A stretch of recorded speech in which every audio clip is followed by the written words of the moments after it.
Como cristianos, ¿necesitamos el Antiguo Testamento? Para aclarar esto, debemos recordar que la Biblia entera, Antiguo y Nuevo Testamento, contiene dos temas fundamentales. La revelación de quién es Dios y la historia de la salvación. Todo el Antiguo Testamento es una preparación para la llegada del Mesías. Entre sus libros se encuentran la ley y las profecías, que tuvieron su cumplimiento en la persona de Jesús de Nazaret, que vino a dar plenitud, y no a abolir. No penséis que he venido a abolir la ley y los profetas. No he venido a abolir, sino a dar cumplimiento. Mateo 5, 17. A partir de esta reafirmación del Señor, podemos concluir que Jesús vino a llevar a la plenitud la revelación que el pueblo de Israel había recibido desde los primeros patriarcas. Dios le prometió a Abraham una tierra, que mana leche y miel. Tierra de abundancia para él y sus descendientes. Les daré a ti y a tu descendencia futura la tierra de tus andanzas, es decir, toda la tierra de Canaán, como posesión perpetua, y seré el Dios de los tuyos. Génesis 17, 8. Nosotros somos hijos del Padre Abraham. Esta tierra que Dios nos promete, al llegar la plenitud de los tiempos, con la encarnación del Hijo de Dios, se revela que será mucho más que un territorio demarcado en el mapa mundial. Después vi un cielo nuevo y una tierra nueva, pues el primer cielo y la primera tierra habían desaparecido y el mar no existe ya. Y oí una voz que clamaba desde el trono: Esta es la morada de Dios con los hombres, Él habitará en medio de ellos, ellos serán su pueblo y Él será Dios con ellos, Él enjugará las lágrimas de sus ojos. Ya no habrá muerte ni lamento, ni llanto ni pena, pues todo lo anterior ha pasado. Apocalipsis 21, 1-4. En el cristianismo, la tierra prometida a Abraham, para él y toda su descendencia es el cielo, en donde tendremos morada con Dios por toda la eternidad. Uno de los lugares más significativos del Antiguo Testamento en relación con la alianza era el Templo de Jerusalén. Este fue construido por el hijo del rey David, el rey Salomón.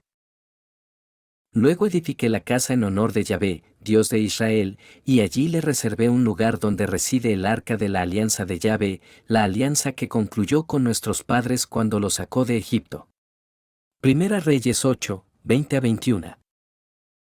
Este templo era regio, enorme y suntuoso, pero fue destruido por Nabucodonosor, de Babilonia, para el 587 a.C. El mismo fue reconstruido en el 515 a.C. De esta forma pudieron continuar celebrando los sacrificios de animales, que eran parte central del culto de adoración a Yahvé.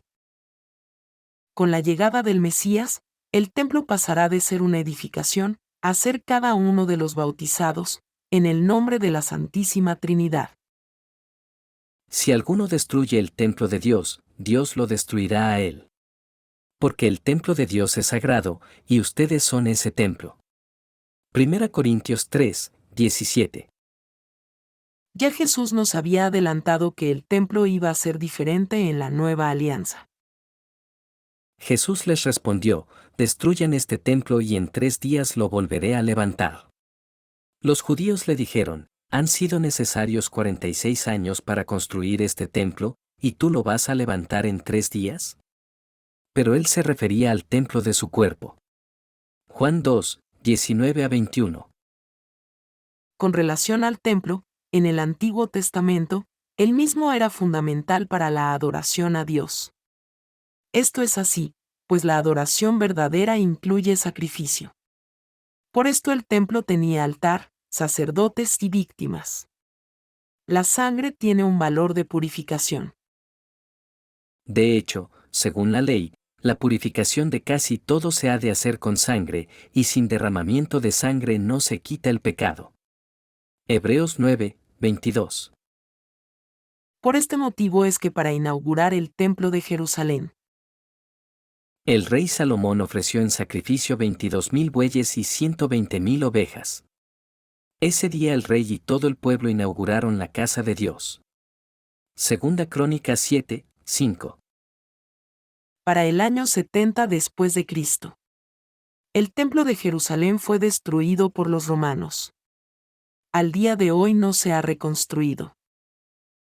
¿Esto significa que se acabaron los sacrificios de sangre en adoración a nuestro Dios?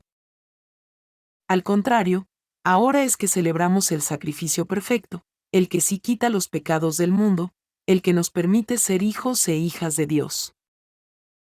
Después tomó pan y, dando gracias, lo partió y se lo dio diciendo, esto es mi cuerpo, que es entregado por ustedes.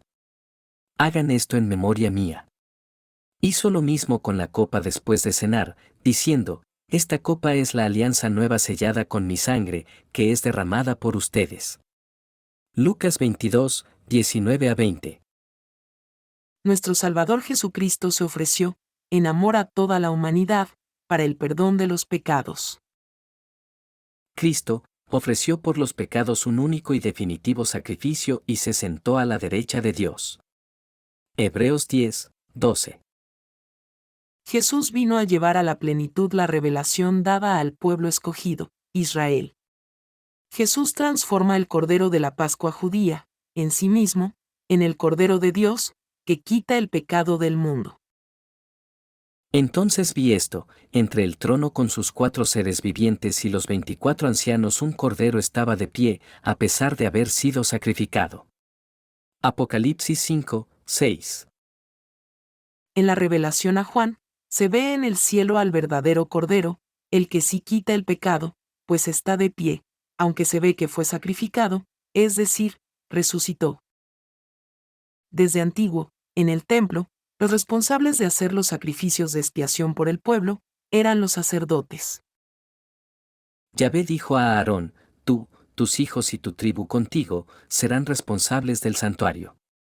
Tú y tus hijos contigo, tendrán la responsabilidad del sacerdocio. Números 18, 1. En la nueva alianza, la adoración a Dios, por medio del sacrificio, se sigue dando. La diferencia es que ahora la ofrenda no es con sangre, sino con pan y vino, que se convierten en el cuerpo y la sangre del Señor Jesucristo. En la alianza nueva y eterna, el sumo sacerdote es solamente uno, Jesucristo. Esta es la prueba de que Jesús viene con una alianza mucho mejor.